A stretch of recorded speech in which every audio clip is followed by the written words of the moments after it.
Hello student, welcome back my new video. तो student, जिन जिन बच्चों का चित्रकला का पेपर है ना, तो उनके लिए ये वीडियो काफ़ी महत्वपूर्ण होने वाला है, क्योंकि मैं आप लोग इस वीडियो में बताने वाला हूँ प्राविधिक कला में आने वाला 20 बहुविकल्पीय।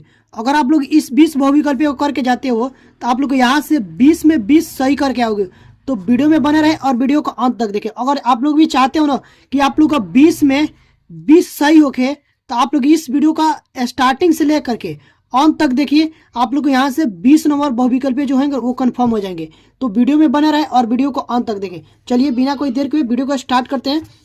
तो सबसे पहले देखिए स्टूडेंट, ये है आप लोग का 2025 चित्रकला का वायरल पेपर, और ये कोड है आप लोग का 812 BX। ये कोड आप लोग को याद रखना है।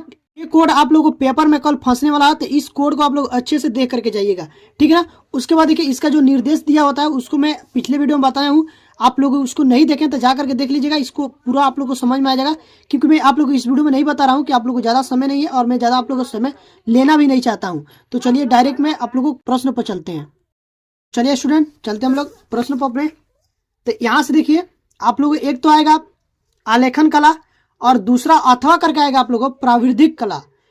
अगर आप लोग आलेखन कला को करते हो तो आप लोग को प्राविधिक कला नहीं करना होगा। अगर आप लोग उसको नहीं करते हो तो आप लोग इसको करना होगा, ठीक है ना।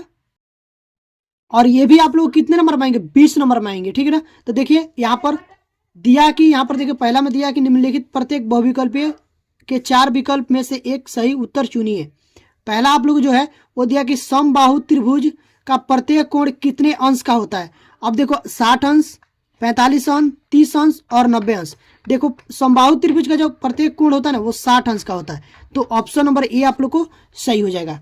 उसके बाद देखिए दिया कि संपूर्ण कोण की होता है, संपूर्ण कोण, ठीक है ना। तो जो संपूर्ण कोण कितना होता है? 360 अंश का होता है। अब ऑप्शन नंबर ए ही आप लोग को सही हो जाएगा, क्योंकि 360 अंश का होता है, हम लोग को मालूम है। तो 360 पर गोला लगा देंगे। उसके बाद देखिए क्या दिया है, समकोण कितने अंश का होता है? 90 अंश, 45 अंश, 60 अंश और 120 अंश। तो जो समकोण होता है ना वो आप लोग को 90 अंश का होता है। तो ऑप्शन नंबर ए सही हो जाएगा। उसके बाद देखिए दिया है कि वर्ग का प्रत्येक कोण कितने अंश का होता है? वर्ग का, अब मान लीजिए एक वर्ग आप लोग बनाइएगा। यहाँ पर देखिए मैं दिखा रहा हूँ, एक वर्ग यहाँ पर बनाएंगे तो जो यहाँ पर कोण बनेगा वो कितना बनेगा? ये देखो लंबवत है तो यहाँ पे भी तो 90 अंश बनेगा, ये भी तो लंबवत है, यहाँ पे भी 90 बनेगा, और ये भी लंबवत है तो यहाँ पर भी 90 अंश का बनेगा। तो यहाँ पर ऑप्शन नंबर ए आप लोग को सही हो जाएगा, ठीक है ना। चौथा का ऑप्शन नंबर ए सही हो जाएगा। उसके बाद देखिए दिया कि एक वर्ग में के आंतरिक कोणों का योग होता है। एक वर्ग के आंतरिक कोणों का, अंदर का, आंतरिक मतलब होता है अंदर का, ठीक है ना। तो ये देखो 90 90 और 90 90 जोड़ेंगे तो कितना आ जाएगा? 360, ठीक है ना। यानी कि आंतरिक कितना कोण बना? 4 कोण बन रहा है। तो यहाँ से देखो 90 प्लस 90 प्लस करेंगे 90 प्लस 90, तो ये आप लोग आएगा 360 जब इसको जोड़ेंगे तो, ठीक है ना। ये समझ गए। उसके बाद देखिए चलेगा हम लोग 6वें नंबर प्रश्न में दिया कि कौन सी पेंसिल से बनाई गई रेखा अधिक काली होती है। अब देखिए, देखो अधिक काली होती है ना 2B से, ये याद रखिएगा। और जो हल्की होती है ना वो आप लोग को होता है 2H। तो यहां से आप लोग को ऑप्शन नंबर 2B सही हो जाएगा, ठीक है ना। तो 6वें का ऑप्शन ए सही हो जाएगा, ठीक है। उसके बाद देखिए दिया है वर्ग की चारों भुजाओं की माप क्या होती है? चारों भुजाएं बराबर, बड़ी छोटी, आमने सामने, बराबर, इनमें से कोई नहीं। तो देखो वर्ग की, अभी मैं आप लोग को यहाँ पर बताया, वर्ग की चारों भुजाओं क्या होती है? बराबर होती है। तो चारों भुजा बराबर, तो ऑप्शन नंबर ए सही हो जाएगा।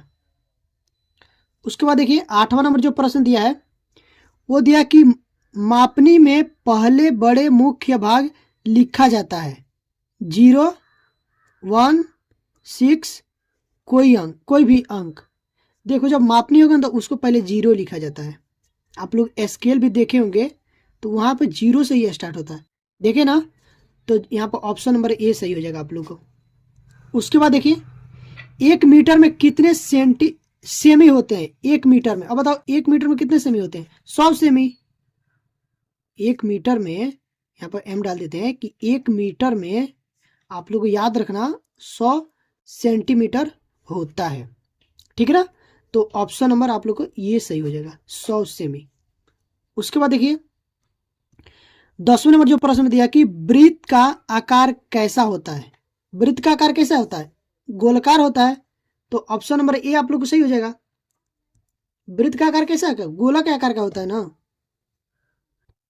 तो यहाँ पर देखिए गोला का आकार दिया है, यहाँ पर त्रिभुज जैसा दिया है, ये वर्ग जैसा दिया है, इनमें से कोई नहीं। तो वृत्त का जो आकार होता है गोलाकार होता है, तो ऑप्शन नंबर ए सही हो जाएगा। ठीक है, उसके बाद देखिए इनमें से कौन सा आकार आयताकार है। ये क्या, ये तो आप लोग को वर्ग है, ये क्या वृत्त है, ये आप लोग का आयत है, ठीक है ना, और ये त्रिभुज है। तो ऑप्शन नंबर सी आप लोग को सही हो जाएगा। ठीक है ना। उसके बाद देखिए दिया कि इनमें से कौन सा आकार त्रिभुजाकार है। त्रिभुज, त्रिभुज इसमें कौन है, देखो ये त्रिभुज है, ये वर्ग है, ये आप लोग का वृत्त है, इनमें से कोई नहीं। तो ऑप्शन नंबर ए सही हो जाएगा इसका। ठीक है, अब हम लोग चलेंगे अगले वाले प्रश्न पर। आई होप कि आप लोग इतना समझ गए होंगे। अगर आप लोग इतना समझ गए ना तो प्लीज़ यार वीडियो को लाइक और चैनल को सब्सक्राइब जरूर करिएगा, क्योंकि आप लोग के लिए मैं इतना मेहनत कर रहा हूँ और ढूंढ ढूंढ के क्वेश्चन को लाता हूँ ताकि आप लोग को अच्छे से तैयारी हो पाए। तो आप लोग का भी फर्ज बनता है कि वीडियो को लाइक और चैनल को सब्सक्राइब जरूर करें। चलिए अब हम लोग चलते हैं अगले वाले प्रश्न पर। ठीक है, अब हम लोग चलेंगे 13 नंबर प्रश्न पर। देखिए दिया कि रेखा किसे कहते हैं।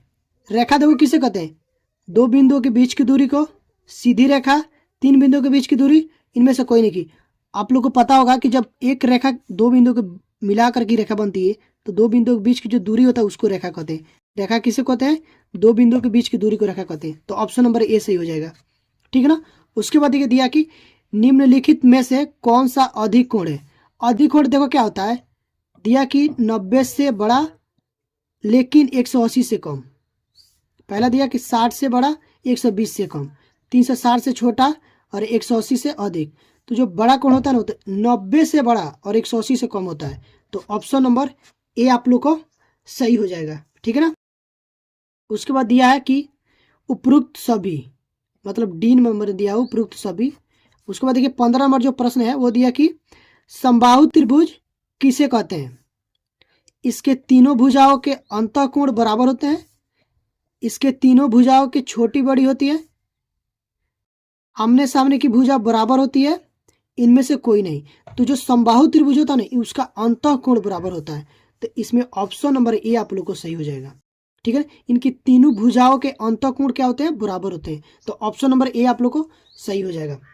उसके बाद देखिए और एक चीज आप लोग नोटिस किए होंगे कि ये जो आप लोग को प्राविधिक कला है ना, इसमें ऑप्शन नंबर ए सबसे ज़्यादा सही हुआ है। तो ये बात आप लोग को दिमाग में अभी बैठा लेना है कि अगर आप लोग को कुछ भी समझ में ना आए बहुविकल्पी में, ठीक है ना, तो आंख मूंद कर आप लोग ए नंबर पर गोला लगा दीजिएगा। उसके बाद चलेंगे हम लोग 16 नंबर प्रश्न में दिया कि 180 अंश के कोण को क्या कहते हैं, सरल या रिज्जु कोण, अधिक कोण, समबाहु कोण, इनमें से कोई नहीं। ठीक है ना। तो देखो क्या कहते हैं, सरल कोण या फिर रिज्जु कोण कहते हैं 180 अंश का कोण पर। देखो एक ऐसा रेखा बनेगा, इस पर कितने अंश का कोण बनता है, 180 अंश का। तो इसको क्या बोलते हैं, सरल कोण या फिर रिज्जु कोण बोलते हैं। तो ऑप्शन नंबर ए आप लोग का सही हो जाएगा। उसके बाद देखिए दिया है 17 नंबर में वर्ग किसे कहते हैं, जिसकी चारों भुजाएं बराबर हो। अभी मैं आप लोग को बताया, ठीक है ना, जिसकी तीनों भुजाएं बराबर होती है, जिसकी तीनों भुजाएं बराबर होती है, जो गोल होते, जो गोल हो। ठीक है ना। तो देखिए वर्ग आप लोग को होता है ना, चारों भुजा बराबर होता है आपस में, वर्ग का चारों भुजा बराबर होता है। ये भी आप लोग को बराबर होगा, ये भी बराबर होगा, ये भी बराबर होगा, ये भी बराबर होगा। ठीक है ना। अगर ये एक सेमी का है ना तो ये भी एक ही सेमी का होगा, और ये भी एक ही सेमी का होगा, और ये भी एक ही सेमी का होगा। तो जो वर्ग होता है ना, वर्ग यहाँ से देखो जिसकी चारों भुजाएं बराबर होती है। तो ऑप्शन नंबर ए सही हो जाएगा। ठीक है, अब हम लोग चलेंगे अगले वाले प्रश्न पर। तो यहां से देखिए 18 नंबर प्रश्न दिया कि एक डेसीमीटर में कितने सेंटीमीटर होते हैं। तो देखो एक डेसीमीटर में ना, एक डेसीमीटर में आप लोग होता है ना 10 सेंटीमीटर। कितना, 10 सेंटीमीटर, याद रखिएगा ये। ठीक है ना। तो इसमें देखो 10 सेंटीमीटर पहले में दिया, 10 सेंटीमीटर, 20 सेंटीमीटर, 40 सेंटीमीटर, 30 सेंटीमीटर। तो ऑप्शन नंबर ए सही हो जाएगा, 10 सेंटीमीटर। उसके बाद देखिए यहाँ पर दिया कि 19 नंबर प्रश्न, एक मीटर में कितने डेसीमीटर होते हैं। एक मीटर में कितने डेसीमीटर में, तो एक मीटर में आप लोग का जो डेसीमीटर होता है वो आप लोग को 10 होगा, 10 डेसीमीटर। ठीक हो, तो ऑप्शन नंबर ए सही हो जाएगा इसमें। ठीक है। उसके बाद देखिए दिया है अब देखिए इसका लास्ट प्रश्न है जो दिया कि कौन सी पेंसिल से बनाई गई रेखा हल्की होती है। तो अभी मैं आप लोगों को बताया 2H, तो इसमें ऑप्शन नंबर सी सही हो जाएगा। ठीक है ना। अब देखिए आप लोगों को मैं 20 बहुविकल्प बता दिया हूँ। आई होप कि आप लोगों को समझ में आ गए होंगे और आप लोग बोर्ड एग्जाम में आसानी से करके आओगे। ठीक है ना।